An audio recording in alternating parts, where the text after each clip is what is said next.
Park Jiwoo pushed his cleaning cart down the long metal hallway. The wheels made a soft sound against the floor. It was the only sound he made. After 3 years on the Vexari flagship, he had learned to be quiet. He had learned to be invisible. The ship was called the Crimson Throne. It was the largest warship in the Vexari Empire. Thousands of Vexari soldiers and officers walked its halls every day. They never looked at Jiwoo. To them, he was nothing. He was just a human. He was just a janitor. Jiwoo did not mind. He had a job, he had food. He had a small room with a bed. Many humans back on Earth did not have these things anymore. When the Vexari came to Earth 5 years ago, everything changed. They did not invade. They did not attack. They simply arrived and said that Earth was now part of their empire. Humans could work for them. Humans could serve them. That was the deal.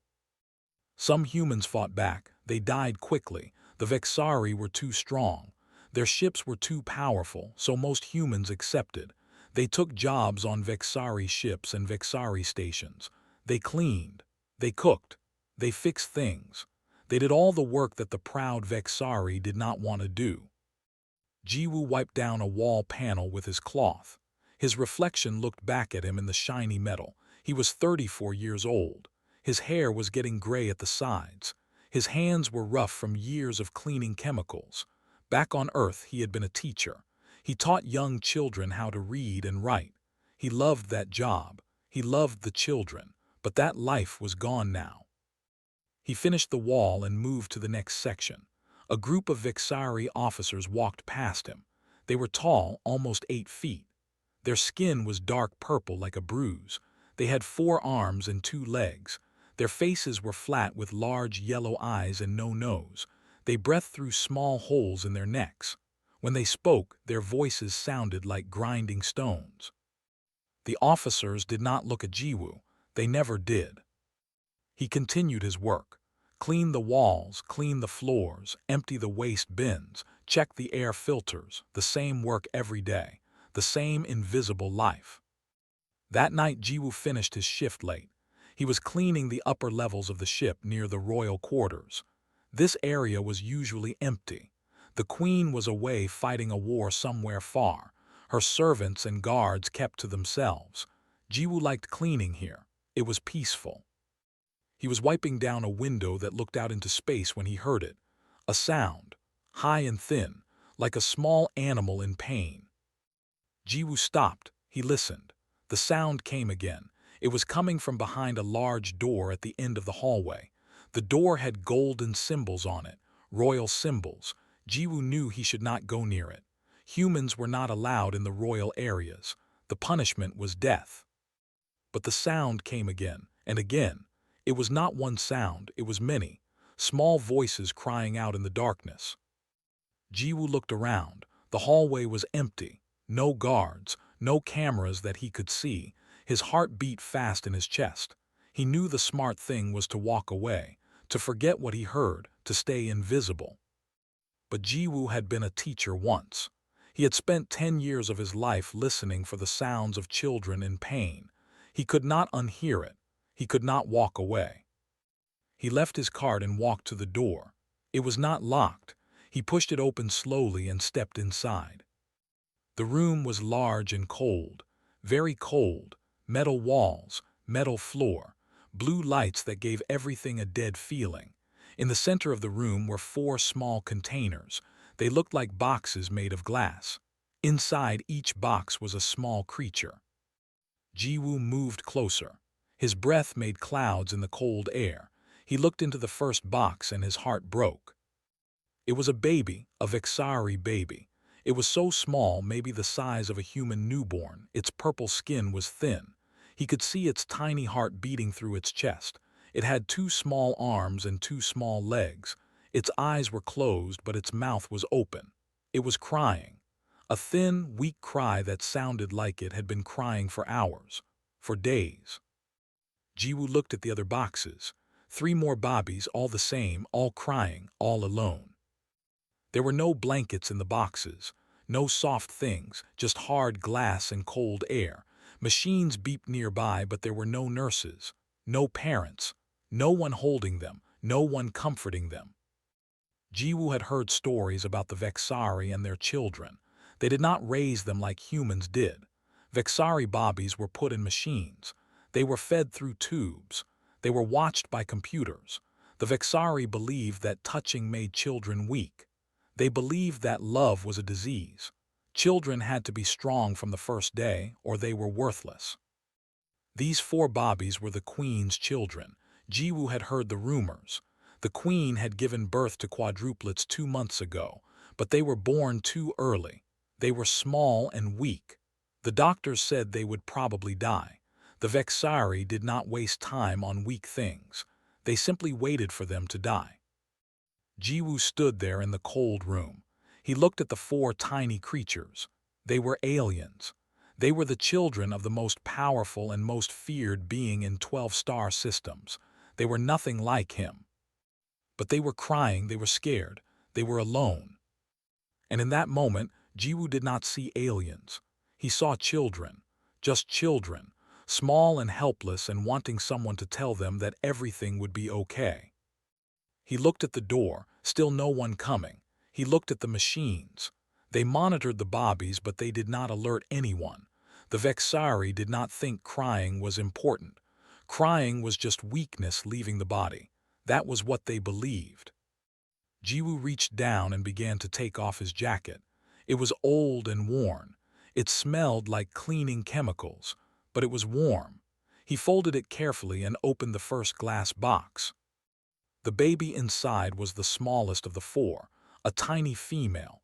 Her cries were getting weaker. She did not have much strength left. Jiwoo reached in with both hands slowly, gently. He had not held a baby in many years, but his hands remembered.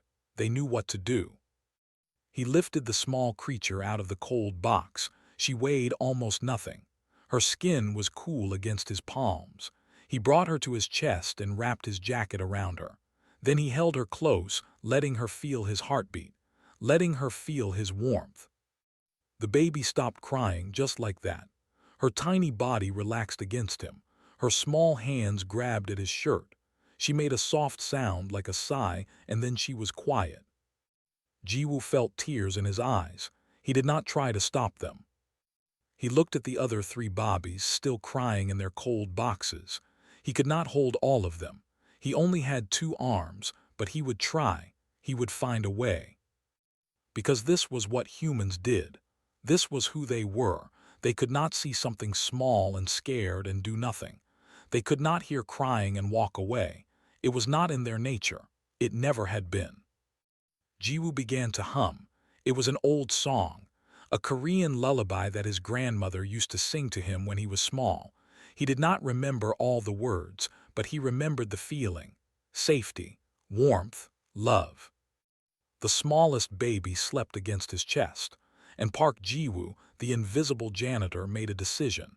He would come back tomorrow night, and the night after that, and every night until these children knew that they were not alone. It was a stupid decision. It was dangerous. It could get him killed. But it was the only decision a human could make. 3 weeks passed. Every night after his cleaning shift ended, Jiwoo walked to the royal nursery. He was always careful. He watched for guards. He listened for footsteps. He learned which hallways were empty at which times. He became very good at being a ghost. The nursery door was never locked. Why would it be? No Vexari would enter without permission, and no human would be stupid enough to try, except Jiwoo. On the first few nights he was terrified. His hands shook when he opened the door. His heart pounded so hard he could hear it in his ears. He expected guards to grab him at any moment. He expected to die. But no one came. No one ever came to check on the Bobbies. The machines fed them through tubes. The machines cleaned them with mechanical arms. The machines kept them alive. But the machines could not hold them. The machines could not love them. So Jiwoo did. He named them in his mind. The Vexari had given them official names, long, complicated words that he could not pronounce. But he gave them simple names, human names. The smallest one, the one he had held first, he called Suri. The next smallest was Nyx, then Tiva. The biggest one, who always wanted to be picked up first, was Aura. Every night he held them, one at a time at first. Then he figured out how to hold two at once, one in each arm. The bobbies learned to wait their turn. They learned that the warm human would come. They learned to trust. Jiwoo talked to them constantly. He knew they could not understand his words, but bobbies did not need to understand words.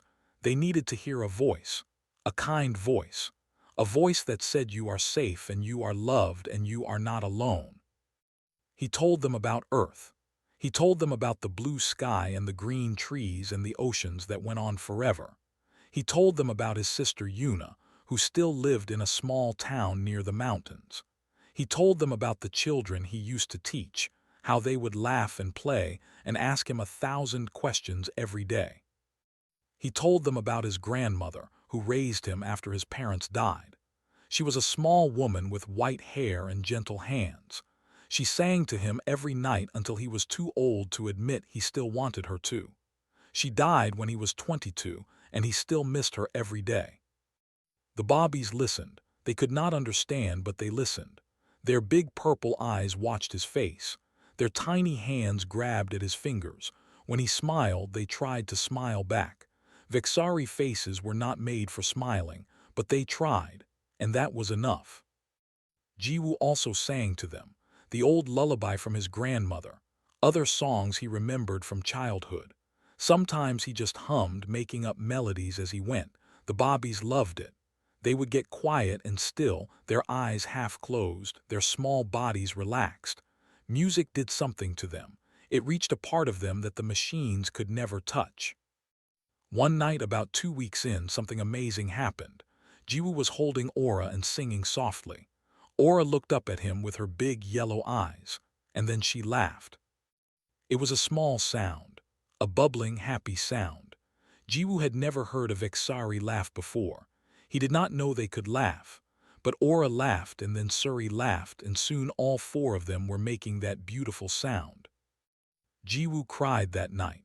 He sat on the cold metal floor with 4 alien bobbies crawling over him, and he cried like he had not cried in years. They were not tears of sadness. They were tears of something else, something he had almost forgotten existed. The bobbies did not understand crying. They touched his wet face with their tiny hands. They made confused sounds. Jiwoo laughed and wiped his eyes and told them he was okay. He told them he was happy. He told them they were the best thing that had happened to him since he left Earth. By the 3rd week, the bobbies were different. Anyone could see it. They were bigger, they were stronger. Their skin had better color. Their eyes were brighter. They ate more from the feeding tubes. They slept better. They cried less. The Vexari nurses noticed. They came in every few days to check the machines and record data. They looked at the bobbies and then looked at their tablets with confusion on their flat faces. The records showed that the bobbies were supposed to die. Their vital signs had been getting worse every day. The doctors had given them a 10% chance of survival, but now, suddenly, they were thriving. They were growing. They were alive in a way that made no sense.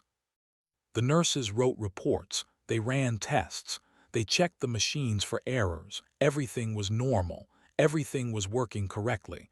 But the bobbies kept getting better. The nurses called it an unexplained improvement. They did not investigate further. Vexari did not like mysteries. They preferred to accept strange results and move on. Jiwoo knew the truth. He knew what was different, but he kept his secret. He came every night, invisible as always, and he gave those 4 small creatures the one thing the machines could not give them. He gave them a reason to live. One night, Jiwoo brought something special. He had saved credits for weeks. He had traded with other humans on the ship. Finally, he had gotten what he wanted, a small, soft blanket. It was blue with white stars on it. It was meant for human bobbies, so it was small, but it was soft. It was warm. It was nothing like the cold glass boxes. He put the blanket in Suri's container first. She was still the smallest, still the weakest. When she felt the soft fabric under her body, she made a sound, a happy sound. She grabbed the blanket with her tiny hands and pulled it close. She buried her face in it and fell asleep almost instantly. Jiwoo watched her sleep. He thought about all the things the Vexari did not understand. They had technology that humans could only dream of. They had conquered half the galaxy. They had ships that could destroy planets, but they did not understand a simple blanket. They did not understand why a small creature needed something soft to hold. The next night, Jiwoo brought 3 more blankets, different colors. He put one in each container.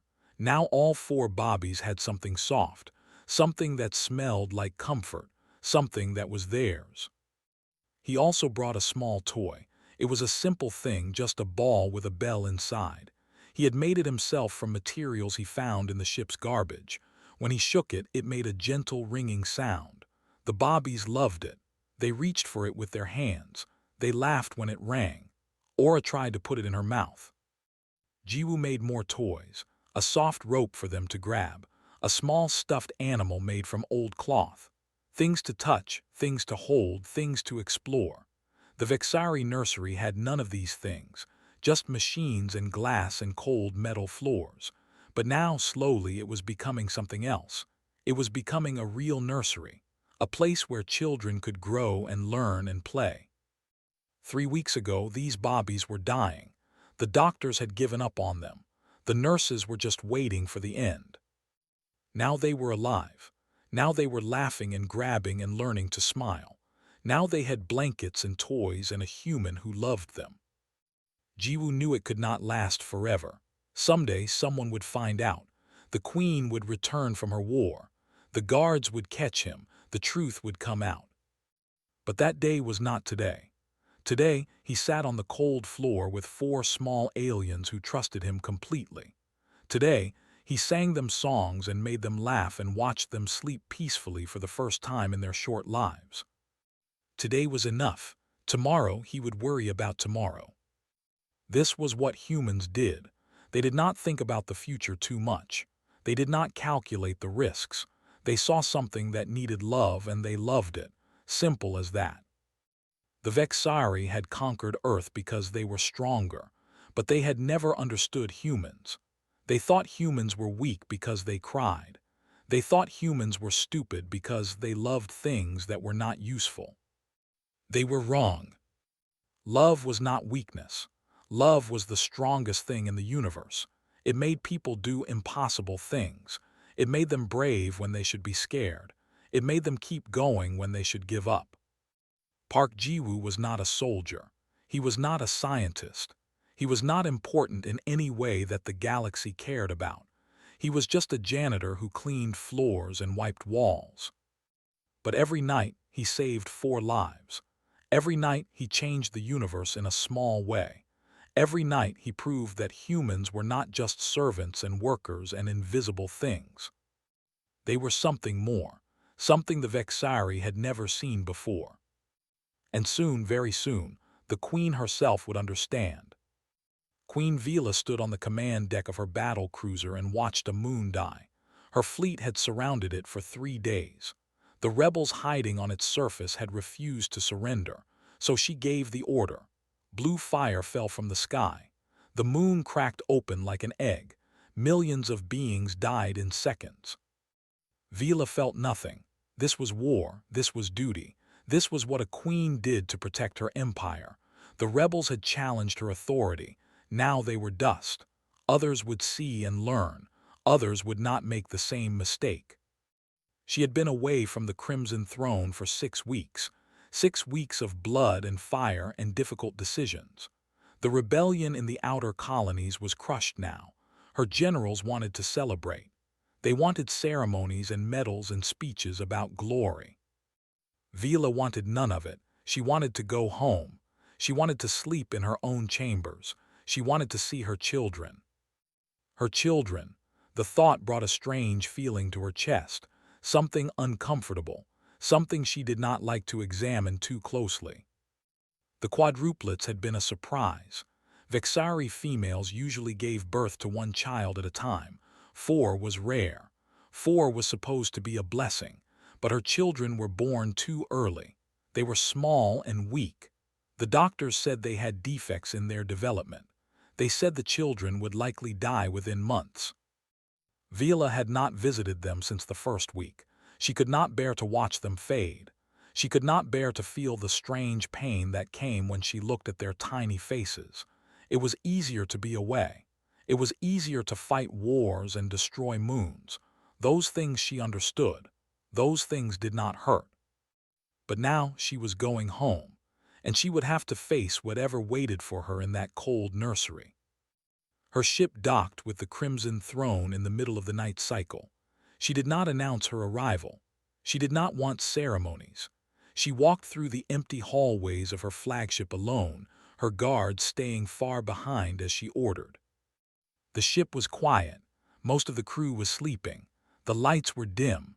Vila's footsteps echoed on the metal floors as she walked toward the royal quarters, toward the nursery. She stopped outside the door. Her hand hovered over the panel that would open it. She did not want to go inside. She did not want to see 4 small bodies, still and silent, already dead or close to it. She did not want to feel that pain again. But she was a queen. Queens did not run from hard things. Queens faced them with open eyes. She pressed the panel, the door slid open. And everything she expected was wrong. The nursery was not quiet. It was full of sound, strange, high sounds. It took her a moment to recognize what they were. Laughter, her children were laughing. Vila stood frozen in the doorway, her eyes adjusted to the dim light, and then she saw something that stopped her heart. A human sat on the floor in the middle of the room, a small human male with gray-touched hair and a worn uniform. He had his back to the door. He did not see her enter. Her children were with him, all 4 of them. They were not in their containers. They were not attached to the machines. They were free, crawling around the human, climbing over him, grabbing at his clothes and his hands. One of them hung from his shoulders, tiny claws gripping his shirt. Another one sat in his lap, holding some kind of soft object. The other 2 were in front of him, reaching up with their small arms, making demanding sounds. The human was making faces, ridiculous faces. He stretched his mouth wide and crossed his eyes and made silly noises. The children screamed with joy. They laughed and laughed, that bubbling, happy sound that Vila had never heard before. Then the human began to sing. His voice was soft and warm. The song was in a language Vila did not know. It sounded like water flowing over stones. It sounded like wind through trees. It sounded like nothing she had ever heard in her life. The children grew quiet as he sang. They stopped moving and just watched him. Their big eyes were fixed on his face. They were listening. They were completely at peace. Vila did not move. She did not breathe. She watched this human, this nothing, this janitor, hold her children with a gentleness she had never seen from any Vexari. She watched him love them with an ease that seemed impossible. Her children were healthy, she could see it now. Their skin was dark and strong. Their eyes were bright. They moved with energy and purpose. These were not dying bobbies. These were living, thriving children. How was this possible? The human finished his song. One of the bobbies, the biggest one, grabbed his finger and tried to put it in her mouth. The human laughed and gently pulled his hand away. He said something in his strange language, his voice warm and teasing. Vila must have made a sound, or perhaps the human simply felt her presence. He turned his head and saw her standing in the doorway. His face went white. All the color drained from it in an instant. His body went stiff. He was terrified. He knew what she was. He knew what she could do to him. The children did not understand. They kept grabbing at him, wanting him to play more. They did not notice their mother standing in the shadows. Vila stepped into the room. The lights grew brighter automatically, recognizing her presence. Now the human could see her clearly, her full height, her royal armor, her cold, golden eyes. He tried to stand, he tried to bow, but the children were all over him. They held onto his clothes, his arms, his legs. They did not want him to leave. One of them, the smallest one, looked up and saw Vila. The baby made a small sound, almost like a question. She looked at the queen, this tall, frightening figure. Then she turned back to the human and buried her face in his chest. She was hiding. She was hiding from her own mother. She was hiding behind a human. Vila felt something crack inside her, something she had kept locked away for a very long time. It hurt. It hurt more than she expected. She walked closer, her steps slow and heavy. The human held very still. He held her children close like he was protecting them, like he thought she might hurt them. Vila stopped a few feet away and looked down at him. At them. At this impossible picture of a human and four Vexari Bobbies who loved him more than they loved their own queen. She did not speak. She could not find words. She just stood there, watching her children cling to a stranger, and she understood something terrible. She had left them alone. She had left them in cold boxes with machines and no love. She had left them to die because she was afraid to watch them suffer. And while she was gone, while she was destroying moons and crushing rebellions, a human had saved them. A human had given them what she could not. The human looked up at her. His eyes were wide with fear, but there was something else there too, something that almost looked like pity. Vila did not know how long she stood there. It felt like hours. It felt like seconds. Time did not work properly anymore. Nothing worked properly anymore. She had conquered 12 star systems. She had killed millions. She was the most powerful being in this part of the galaxy. And she had failed at the one thing that should have been easy. She had failed to love her own children. The human was still looking at her, waiting for her to speak, waiting for her to decide his fate. Vila opened her mouth. Her voice came out rough and strange. "You should not be here." The human swallowed hard. "I know, Your Majesty. The punishment for entering the royal quarters is death." "I know." Vila looked at her children. They were still holding onto the human. They were still looking at him like he was the center of their universe. "Why?" she asked. "Why did you do this?" The human was quiet for a moment. When he spoke, his voice was steady despite his fear. "Because they were crying, and no one came." Vila stared at him. She had no response to that. She had no defense.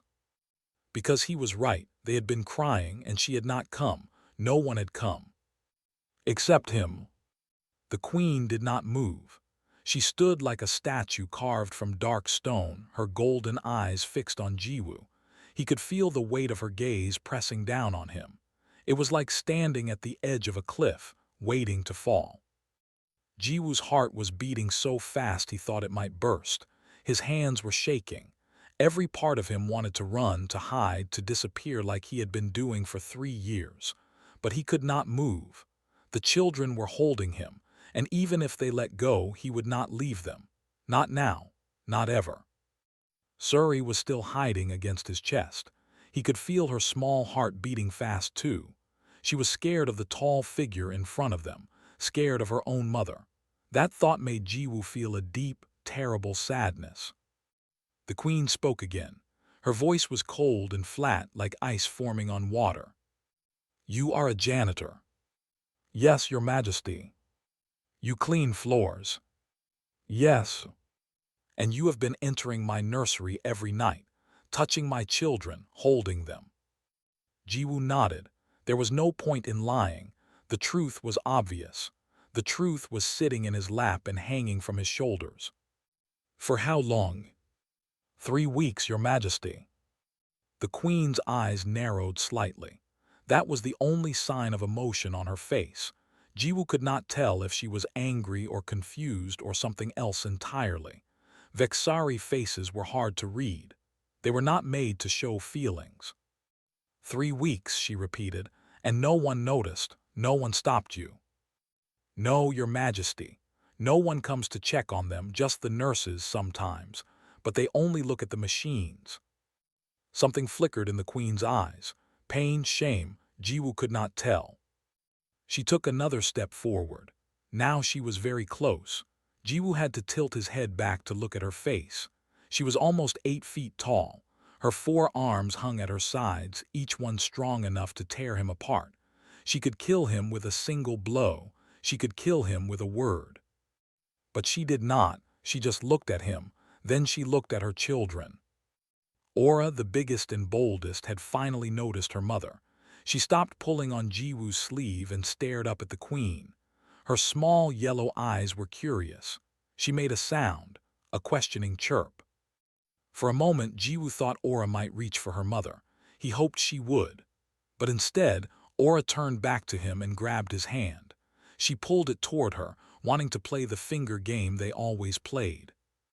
The queen watched this happen. Her face did not change, but something in her posture shifted. Her shoulders dropped slightly, her hands unclenched. "They do not reach for me," she said. Her voice was quiet now, almost soft. "Their own mother, they reach for you." Jiwoo did not know what to say. He could not deny it. The children loved him. They did not know the queen. She was a stranger to them. A tall, frightening stranger who had never held them, never sang to them, never made them laugh. "They do not know you yet, Your Majesty," Jiwoo said carefully. "But they will, they can, they just need it." He stopped. He was not sure if he should continue. He was not sure if his words would save him or condemn him. "Needed what?" The queen's voice was sharp again, demanding. Jiwoo looked at the 4 children around him. Suri was finally peeking out from his chest, looking up at him with those big, trusting eyes. Nyx and Tiva were playing with the soft ball he had made, passing it between them. Aura was still holding his hand like she owned it.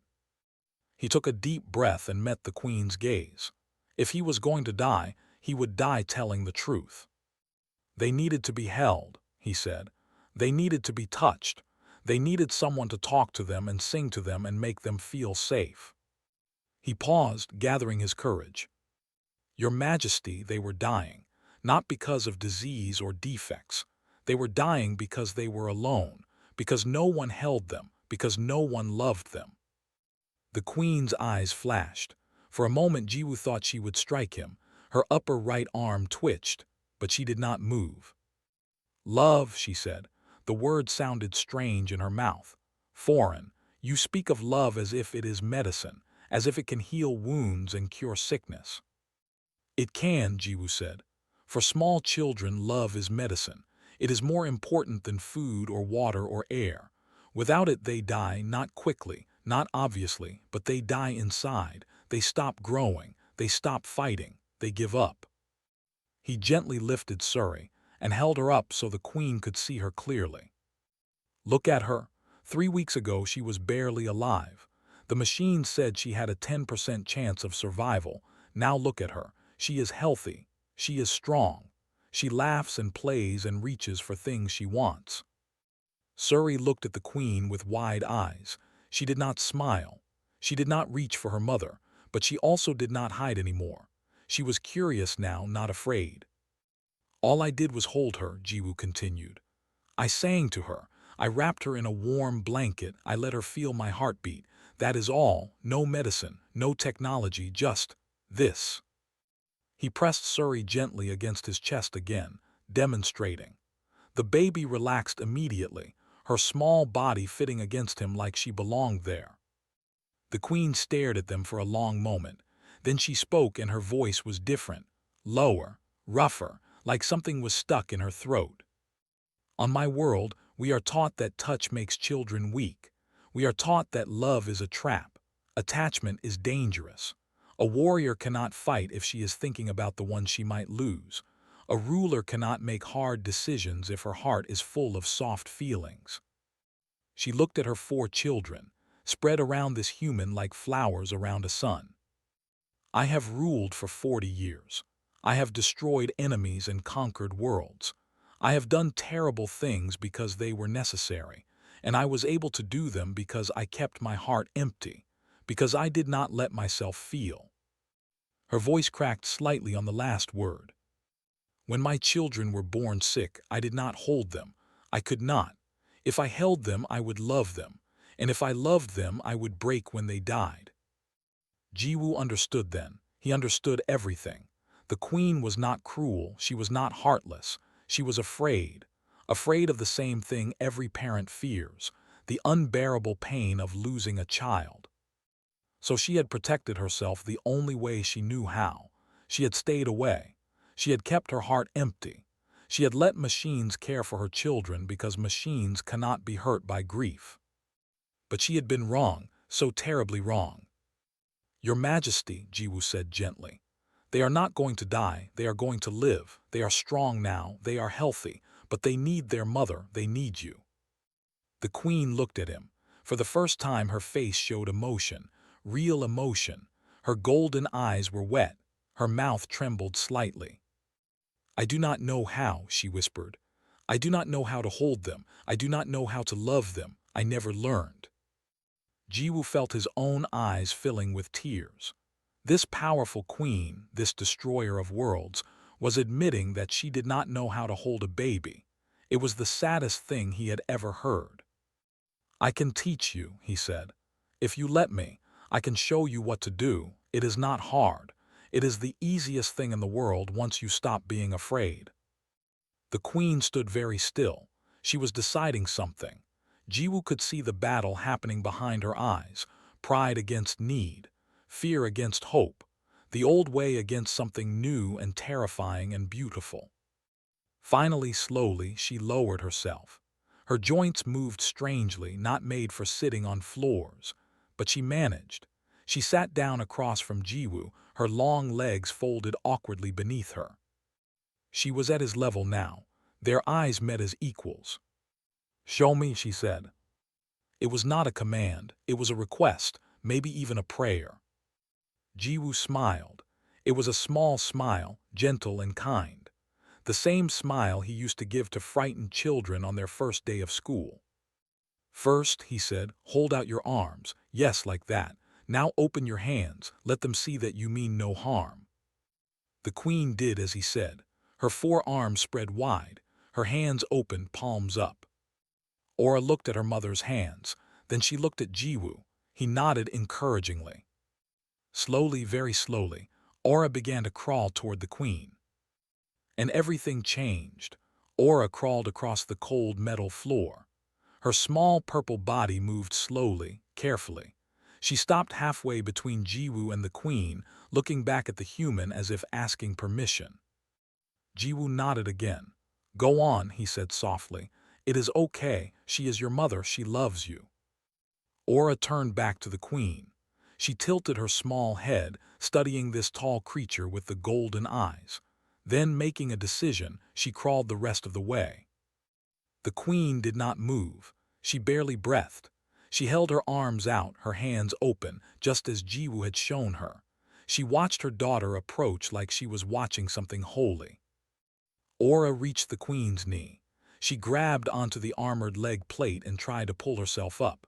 She was strong now, much stronger than she had been 3 weeks ago. But the armor was slippery. She could not get a good grip. The queen's hands trembled. She wanted to help, but she did not know how. She was afraid to touch, afraid to make a mistake. "Pick her up," Jiwoo said. "Gently support her body. Let her feel your strength." Slowly the queen lowered her upper arms. Her large hands wrapped around Aura's tiny body. The baby's entire torso fit in one palm. The queen lifted her, gentle as a breath, and brought her close to her chest. Aura made a small sound. Surprise? Fear? The queen could not tell. She looked at Jiwoo with something like panic in her eyes. "Hold her closer," Jiwoo said. "Against your heart. Let her hear it beating." The queen pulled Aura closer. The baby's small body pressed against the cold armor. Aura squirmed, unhappy with the hard metal against her skin. "The armor," Jiwoo said carefully. "Can you remove it? She needs to feel you, your warmth, your real body." The queen hesitated. Removing her armor was not something she did easily. The armor was protection. The armor was power. Without it, she felt exposed, vulnerable. But she looked at her daughter, squirming and uncomfortable in her arms. She looked at the human who had saved her children with nothing but warmth and love. Her hands moved to the clasps at her chest. One by one, she undid them. The chest plate fell away, revealing the dark purple skin beneath. Her royal robes were thin, made of soft fabric. She pulled Aura close again. This time the baby settled immediately. She could feel her mother's heartbeat through the thin fabric. She could feel the warmth of living flesh. She made a soft, happy sound and relaxed against the queen's chest. Tears fell from the queen's golden eyes. She did not try to stop them. She did not even seem to notice them. "She is so small," she whispered. "So fragile. How can something so small be alive?" "They are stronger than they look," Jiwoo said. "All children are. They just need someone to believe in them." The other three Bobbies were watching now. Nyx and Tiva had stopped playing with their ball. Suri was peeking out from Jiwoo's chest again. They watched their sister in their mother's arms, curious and uncertain.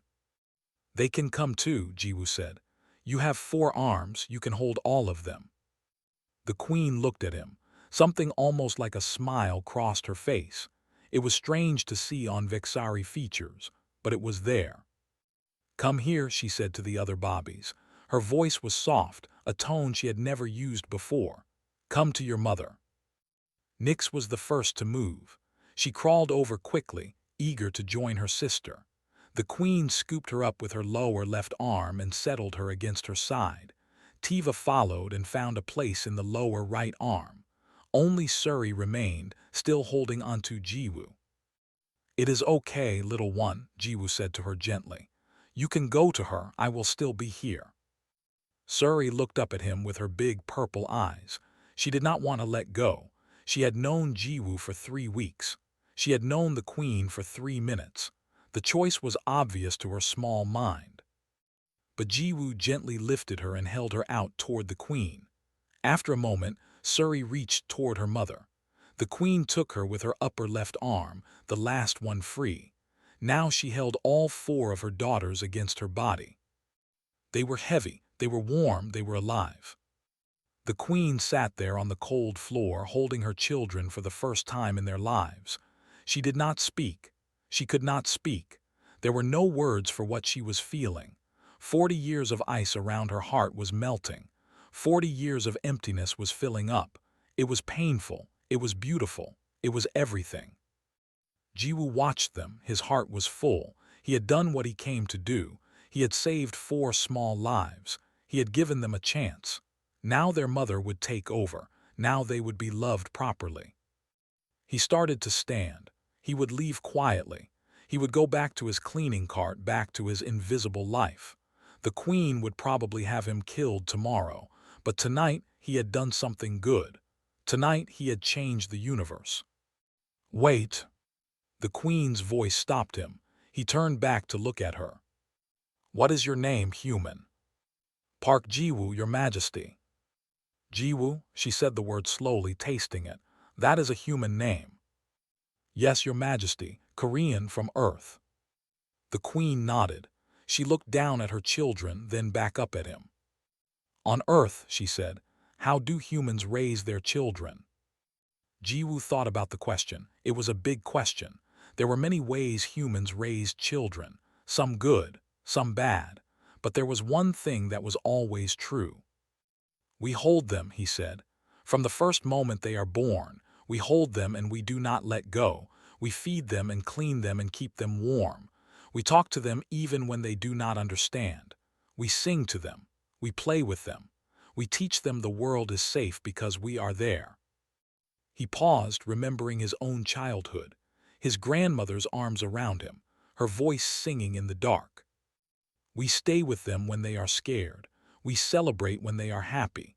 We cry when they are hurt. We love them more than we love ourselves. We would die for them without thinking twice." The queen listened. Her golden eyes were fixed on his face. "We are not perfect," Jiwoo continued. "Human parents make many mistakes. We get tired. We get angry. Sometimes we say wrong things or do wrong things, but we try. Every day we try to be what our children need us to be, and when we fail, we apologize. We do better next time." He smiled sadly. That is how humans raise children, with imperfect love, messy love, but love all the same. The queen was quiet for a long time. Her children had fallen asleep against her, warm and safe. Their small bodies rose and fell with each breath. They were peaceful. They were content. "Your species," the queen finally said. "We thought you were weak. You have no claws, no armor, no venom. You cannot survive in space or underwater or in extreme temperatures. Your bodies are soft. Your lives are short. We looked at you and saw nothing worth respecting." She looked at Jiwoo with new eyes, eyes that saw him for the first time. "We were wrong." Jiwoo did not know what to say. He just stood there, a small human in a worn uniform, looking at the most powerful being in 12-star systems. "You saved my children," the queen said.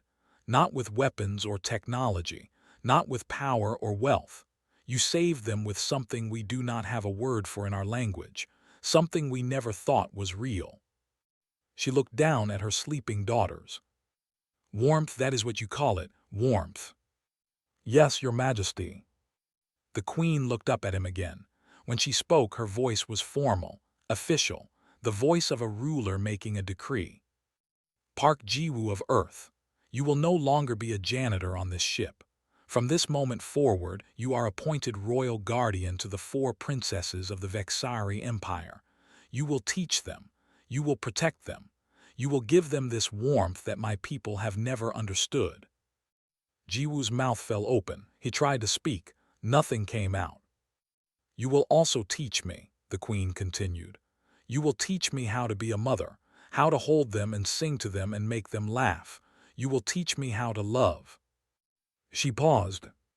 "Can you do this?" Jiwoo finally found his voice. It came out rough and shaky. "Yes, your majesty, I can do this."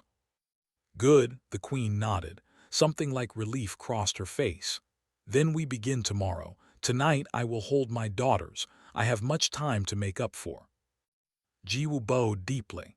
When he rose, there were tears on his face. "Thank you, your majesty."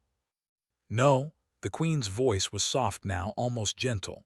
"Thank you, Park Jiwoo, the invisible human who saved my children with nothing but a warm heart." She looked down at the 4 small lives in her arms. When she spoke again, it was almost to herself. "Perhaps that is what makes humans special. Not strength or intelligence or technology, but this ability to see something small and helpless and choose to love it, to protect it, to make it your own even when it is not." She met Jiwoo's eyes one more time. "That is not weakness.